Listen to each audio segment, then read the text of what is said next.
కర్మ సిద్ధాంతంలో అంతర్లీనంగా ఉన్న సారాంశం ఏమంటే, మన సంతోష దుఃఖాలకు మనమే కారణం.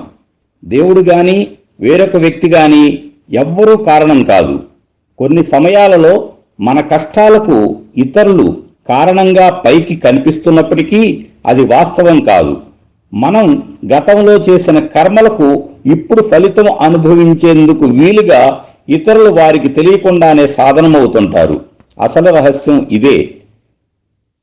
ప్రారబ్ధ కర్మను అనుభవించేందుకు వీలుగా మన బుద్ధి ప్రేరేపింపబడుతున్నప్పటికీ గతంలో ఫ్రీవిల్తో మనం చేసిన కర్మల యొక్క ఫలితమే నేడు మనం అనుభవిస్తున్నాము కనుక చేయనట్టి సంకల్పము మన నుండే వచ్చినదని గ్రహించాలి. ఏదైనా చేసిన తప్పుకు శిక్ష ఉంటుంది. ఈ శిక్ష తప్పులు జరిగిన వెంటనే అయితే కనిష్టంగానూ, కాలం గడిచే కొద్దీ గరిష్టంగానూ ఉంటుంది. అందువలన వీలైనంత వరకు తప్పులు చేయకుండా జాగ్రత్త పడాలి. ఒకవేళ పొరపాటున తప్పు చేసిన ఎడల చేసిన తప్పు చిన్నదైనా పెద్దదైనా శిక్షను తప్పించుకునే ప్రయత్నం ఎవరూ చేయరాదు. తమ సంతానానికి కూడా ఈ ధార్మికత నేర్పించాలి. ప్రారబ్ధ కర్మను ప్రాయశ్చిత్త కర్మలు చేసి తొలగించుకునే అవకాశం ఉంది. కొన్నింటికి తప్పనిసరిగా ఫలితం అనుభవించవలసి వచ్చినా ఎప్పటికైనా చేసిన రుణం చెల్లించవలసిందేనని, ఆలస్యమైన కొద్దీ వడ్డీలా పాపం పెరుగుతుందని, అప్పుడు మరింత కష్టతరమవుతుందని గ్రహించి కర్మఫలం అది ఎంతటి వేదన కలిగించినా అనుభవించాలి. ఆ తదుపరి స్వేచ్ఛ లభించి వివేకంతో అప్రమత్తంగా ఉంటూ శేష జీవితం ప్రశాంతంగా జీవించవచ్చు.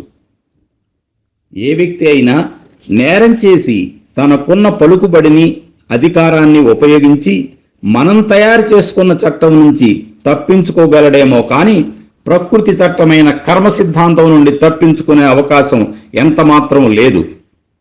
భౌతిక శరీరంతో చేసే పనులకు ఫలితాలున్నట్లే సూక్ష్మ శరీరమైన మనసుతో చేసే ఆలోచనలకు కూడా ఫలితాలుంటాయి. రియల్ ఎస్టేట్స్ వ్యాపారం ద్వారా ఆకస్మికంగా కోటాను కోట్లు డబ్బు సంపాదించిన వారి సంగతేమిటని మీలో ఎవరైనా ప్రశ్నిస్తే దానికి సమాధానం ఉంది. గతంలో వారు వెంట తెచ్చుకున్న పుణ్యబలం ఇప్పుడు అనుకూల పరిస్థితులు ఏర్పడి ఫలించిందని అర్థం చేసుకోవాలి. ఆయాచితంగా అంతులేని సంపద వచ్చి పడిందని చూసేవారు ఆక్రోశించటం వలన ఎలాంటి ప్రయోజనం ఉండదు. ముఖ్యంగా అలా ఏడవటం కూడా, అంటే ఇతరుల యొక్క సంపాదన చూసి బాధపడటం కూడా పాపఫలమని వీలైనంత త్వరగా గ్రహించుకుంటే మంచిది. నిరంతరము ఇతరుల గురించి ప్రేమతోనూ, ఎవరికి వారు తమను తాము పరిశీలనతోనూ చూసుకోవాలి. మోసం చేసి డబ్బు సంపాదిస్తున్నవారు, అవినీతి లంచగొండులు అంతా బాగానే ఉన్నారని మనకి చూసే వాళ్ళకి సందేహాలు వస్తూ ఉంటాయి. దీనికి సమాధానం ఉంది. ఇతరులు పాపపుణ్యాలు మనం బేరీజు వేయదగినవి కావు. సిద్ధాంతరీత్యా సందేహం తీర్చుకోవటం కోసం అయితే పర్వాలేదు.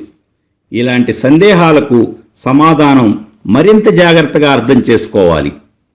లేకుంటే పోను పోను కర్మ సిద్ధాంత అధ్యయనం మరింత గందరగోళంగా అనిపిస్తుంది.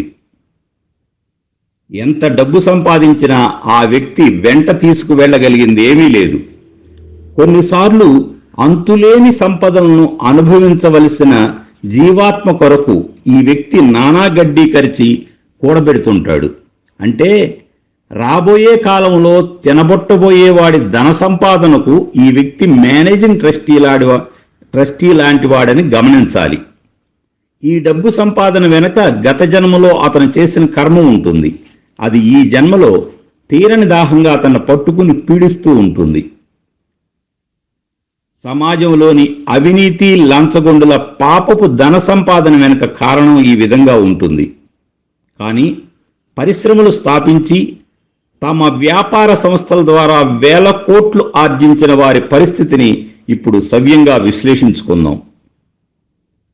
వారి ఆస్తుల విలువ, పరిశ్రమల విలువ ఎన్ని వందల కోట్లు అయినప్పటికీ వాటిని అందరూ ఉపయోగించుకోగలుగుతున్నారు కదా. అంటే వేలాది మంది ఉపాధి పొందుతున్నారు. ఓనరు లేదా మేనేజింగ్ డైరెక్టర్గా ఉన్న వ్యక్తి అతని పనికి తగిన విధంగా ఎక్కువ సౌకర్యాలు అనుభవిస్తాడు. అందులో తప్పేముంది? ఆ మాత్రం సౌకర్యాలు వేల కోట్లు లేని తక్కువ ఆదాయ వర్గాల వారు, ఉద్యోగులు కూడా పొందుతున్నారు. మరి వేల కోట్లు ఉంచుకుని అతనేమీ తినిపోవటం లేదు కదా. చనిపోయేటప్పుడు కూడా వెంట తీసుకుపోడు. ఈ ఆస్తులు ఫలానా ఆయనవి అనే గుర్తింపు ఒక్కటే అతను అదనంగా అనుభవిస్తాడు.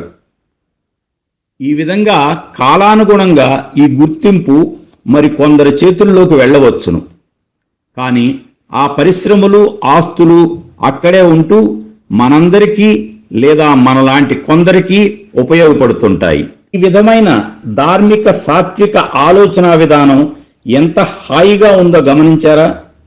ఇదిగో ఇలాంటి సవ్యమైన ఆలోచన విధానం కర్మ సిద్ధాంతం అవగాహన చేసుకోవటం వలన ప్రతి ఒక్కరిలో అభివృద్ధి చెందుతుంది.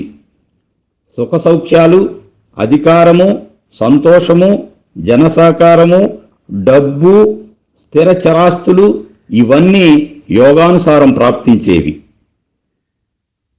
మనం ఏ విత్తనము నాటితే ఆ ఫలమే పొందగలము అనేది కర్మ సిద్ధాంతంలోని అతి ముఖ్యమైన సూత్రం. చివరగా ఒక మాట, ఈ వీడియో నేను అప్లోడ్ చేయటము, మీరు చూడటం కూడా కర్మ సిద్ధాంతం యొక్క పరిధిలోకే వస్తుంది. విశ్వం గురించి లోతుగా వెళ్తుంటే మన అజ్ఞానం, అహంకారం మంచులా కరిగిపోతూ మన గురించి మనకు బాగా అర్థమవుతుంది. ఈర్ష్య, అసూయలు అధిగమించాలంటే సవ్యమైన ఆలోచన విధానమే సరైన మందు. జీవితంలో ఏదైనా సాధించాలి లేదా సాధించిన వారిని అభినందించాలి. అంతేగాని ఈర్ష్య, అసూయలతో తమను తాము దహించుకునేవారు ఎన్నటికీ అభివృద్ధి సాధించలేరు.